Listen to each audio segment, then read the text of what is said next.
പറയുന്നു, ഷഅബാ മാസമാ, റമളാൻ പടിവാതിൽ വന്ന് നിൽക്ക, നീ ഇപ്പോഴും ഇങ്ങനെ നടക്ക.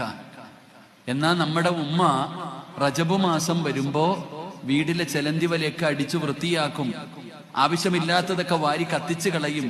ഉമ്മ വീടൊക്കെ വൃത്തിയാക്കുമ്പോ ചോദിക്കും, എന്തേ ഉമ്മ, കല്യാണം വല്ലതും വരുന്നുണ്ടോ? ഇല്ലടാ മോനെ, റമളാൻ വരുന്നടാ, റമളാൻ വരുന്നടാ. 2 മാസം മുമ്പേ ഉമ്മ വീടും പരിസരവും വൃത്തിയാക്കുമായിരുന്നു. നമ്മൾ മനസ്സുപോലും വൃത്തിയാക്കുന്നില്ല. നമ്മൾ ഇപ്പോഴും ഇങ്ങനെ നടക്കാം.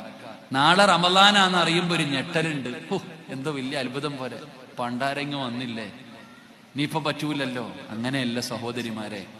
അല്ലാഹു വബല്ലിഗ്നാ റമളാൻ, അല്ലാഹുവേ റമളാനിലേക്ക് എന്റെ ആയുസ് നീട്ടിത്തരണേ എന്ന് ദുആ ചെയ്യണമെന്നാണ് നബിതങ്ങൾ പഠിപ്പിച്ച്. അല്ലാഹു ആയുസ് നീട്ടിത്തരുമാറാകട്ടെ. അതുകൊണ്ട് എൻ്റെ ഉമ്മമാരോട് പറയാ, മാറ്റം വരാൻ സമയമായി, പ്രായം കുറെ ആയി. പാപ്പ ഇപ്പോഴും വിചാരിച്ചിരിക്കണത് 18കാരനാന്നാ.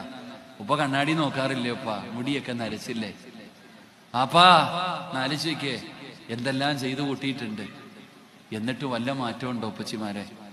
ഉമ്മാനോട് ഞാൻ ചോദിക്കുന്നത്, ഉമ്മ 40ഒക്കെ കഴിഞ്ഞില്ലേ, ഇനി എന്നാ ഉമ്മ നന്നാവണേ? ഇനി ഏത് കാലത്ത് നന്നാകാനാ ഇങ്ങനെ നടക്കുന്നേ? ജീവിതത്തിൽ മാറ്റം വരുത്ത്. എത്ര പേരുടെ മയ്യത്ത് കണ്ടുമ്മ?